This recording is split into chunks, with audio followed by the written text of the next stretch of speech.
देग्लायनि मेट्रिक आनजादाव दख'रानि सिङाव गिबि मोनबा मासि आवग्रिनो हानाय साबा फरायसाफोरखौ बरायनायजों लोगोसे मान बावदों सा क'क्राझार दख'रा एबसुआ।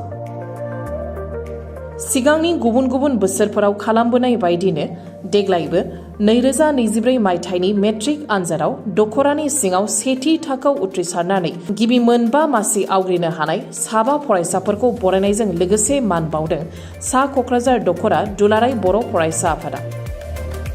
क'क्राझार सोहोरनि साखाथि तितागुरियाव थानाय इरागदाव न'ब्लाङाव मोनसे जर'खा हाबाफारिनि गेजेरजों साबा फरायसाफोर फारियै थरायना चित्रा नार्जारी 85.16 जौखोन्दो, मुस्रि साइमन बसुमतारी 84.62 जौखोन्दो, थरायना प्रियांका मुसाहारी 82.83 जौखोन्दो, थरायना प्रीति बसुमतारी 79.66 जौखोन्दो आरो थरायना सनिया बसुमतारी 79.33 जौखोन्दोखौ बरायनायजों लोगोसे मान बावो। हाबाफारियाव मिरु दुलाराय बर' फरायसा आफादनि सोलोंथाइ नेहाथारि सोमावसार बसुमतारी, बड'लेण्ड मुलुग सोलोंसालिमानिनो academic registrar doctor Manjil Basumatary, Kokrajhar जिल्ला एबसुनि लोगो सोलोंथाइ नेहाथारि फुकन मुसाहारी आरो गुबुन गुबुन सोद्रोमाफोरजों लोगोसे गोबां फरायसा आरो दिथागिरिफोरा बाहागो लायो।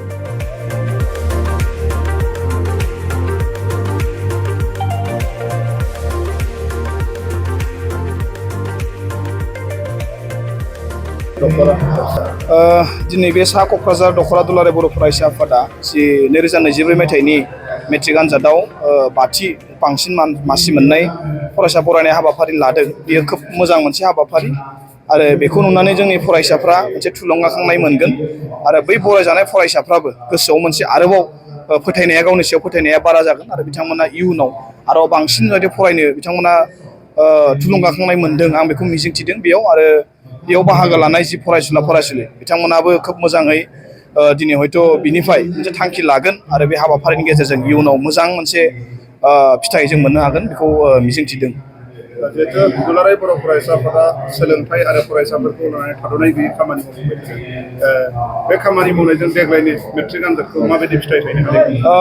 दुलाराय बर' फरायसा आफादनि खामानि मावनायखौ नायोबाथ' जों फिथाइखौ गोबां साबसिन जानायखौ जों मोनदों। जों सिगां बुंबाय थाखादों 2006 मायथाइनिफ्राय जेब्ला बर' बिजोंजों मेट्रिकआव पास जानाय फरायसाफोरखौ जों सानजेनदोंमोन बै समाव 60द'ल'मोन। देग्लाय 3833 जादों देग्लाय फार्स्ट डिभिजना आरो मेट्रिक अनजिमा होनायनि अनजिमाया खमायदों नंगौ एसे नाथाय पास पार्सेन्टेजआ 82% जादों। बिराद मोजां मोनसे जादों। आसामनि टप 10आव गाखोनो हायाखै देग्लाय टप 5ल' लादों बिथांमोना बेयाव गाखोनो हायाखै नाथाय जोङो बेखायनो जों मोनसे फोसावखादोंमोन सोरबा टप बे आसामनि टपआव जुदि गाखोनो हायोबा जों 1 लाख रां होगोन होनना बुंदोंमोन नाथाय गाखोनो हायाखै अब्लाबो जोंनि जिथि मासिनि जि मोननाय बेबो पार्सेन्टेजआ खोब मोजां गोदोनि कम्पेयारावबा दायो बिराद मोनसे मोजां पारफरमेन्स जों जादों होननानै सानदों। बेखायनो जों गुन गोनां सोलोंथाइनि मावथांखिनि उनाव बेखौ आदब आरो गुन गोनां सोलोंथाइ मावथांखि जों लाबाय नाथाय जों एबार बेखौ गुन गोनां सोलोंथाइनि जांख्रिखांनाय जि हाबाफारि बेखौ लानानै जों खामानि मावबाय थादों आरो इयुनावबो जों मावलांबाय थागोन आरो जों दायो गोदानै बड'लेण्ड इउनिभारसिटियाव फरायसाफोरखौ कम्पिटिटिभ एग्जाम एबा सिभिल सार्भिस बा जिखुनु जाया आनजादफोराव प्रिपेयार जानो थाखाय गाइड नांगौ हयथ' गोबां फरायसाफोरा जायो बेखौ नोजोर होनानै जों बड'लेण्ड इउनिभारसिटियाव मोनसे पार्मानेन्ट अरियेन्टेसन सेन्टार जों बिदि मोनसे बानायनो थाखाय जों नायदों आरो बेखौ अलरेडि जों जायगाखौ नायबाय रुम नायबाय बियो बावैसो साननि उनाव बियो जानो थांगासिनो दङ आरो आसा खालामदों बे जोंनि जि थांखि लानाय बियो जाफुङोबा जोंनि गोबां फरायसुला फरायसुलिया गुबुन गुबुन आनजादफोराव उथ्रिसारनो गोरलैनो हागोन जों बेखौ मिजिंथिदों।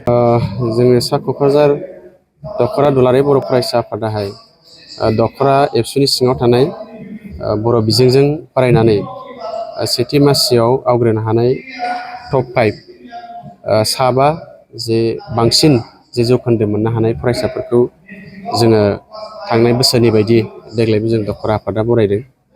दा जोंनि दख'रानि सिङावहाय टटेल जे मेट्रिक आनजादखौ लिरदोंमोन 325 आरो बेवहाय 325 गासै बिजाथिनि गेजेरावहाय सेथियाव 102 आरो सेकेन्डआवहाय 171 आरो थार्डआवहाय 38 गासै फेला जोंनियावहाय देग्लाय 14 जन जे फेल जादों बिथांमोनहाबो फिन आरोबाव कम्पार्टमेन्टेल एग्जाम लिरनो थाखाय थियारि जागासिनो दङ बिथांमोनहा। जोङो खोब गोजोननाय मोन्दों। जोंनियावहाय देग्लाय हाइस्ट मार्क दख'रानि सिङावहाय 85.16 जे चित्रा नार्जारि बिथाङाहाय बांसिन दख'रानि सिङाव जौखोन्दोखौ मोननो हादों। जे बिथांमोनहा फैबाय थानाय समाव बेबायदिनो मोजां साफा साफा फरायसा जानो हाथों। मोजां जे गुन गोनां सोलोंथाइखौ लानानै बिथांमोनहा साफा साफा जाफुंसार फरायसा जानो हाथों। जों बेखौ दख'र आफादनिफ्राय जोङो आर'ज गाबदों जाहाथे इयुन समाव बिथांमोनहा फैबाय थानाय समाव सासे मोजां फरायसा जानानै जोंनि ओनसोलनि समाजनि हारिनि मोजां खामानि मावलांनो हाथों। जों बेखौ दख'र आफादनिफ्राय आसा खालामो। सिगां बोसोरनिफ्राय देग्लायनि रिजाल्टआ माबायदि जादों? थांनाय बोसोरनिखौ जोङो नायोब्ला देग्लाय जोङो साबसिन बुंनांगोन। जोङो देग्लाय 99% जौखोन्दोआ जोंनि दख'र आफादनि सिङाव मेट्रिक आनजादावहाय उथ्रिसार जानो हादों।